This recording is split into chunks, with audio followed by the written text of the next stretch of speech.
ci credere, pure se non è facile.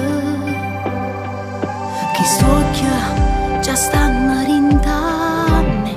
Da piccola sono nata con questa cecità e all'età di 5 anni sono stata anche operata per cercare di salvare questa luce che oggi vedo, quindi fortunatamente grazie a questo intervento riesco a percepire luce. Solitamente le mie canzoni quando le scrivo le ricordo tutto in mente, cioè ogni volta che scrivo e canto la canzone che ho scritto è come se io già conosco quella canzone, quindi mi parte tutto in automatico. Quest'attimo ti fa felice e poi niente per te. Il mio sogno principalmente è questo della musica, perché quando ami la musica penso che sia il sogno un po' di tutti. Poi ovviamente mi piacerebbe tantissimo guardare gli occhi dei miei figli.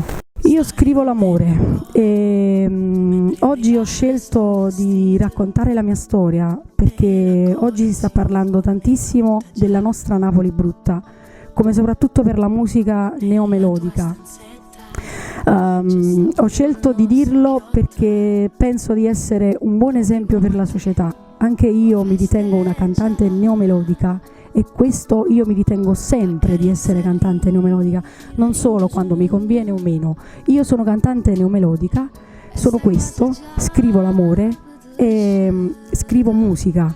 Ma ricordi te più piccerella quando dormivi in da cunnulella, ti sto guardando e non ci credo ancora, che stai crescendo, il tempo se ne va, mo ti stai sposando a Dio e cantando rica auguri a figlia mia.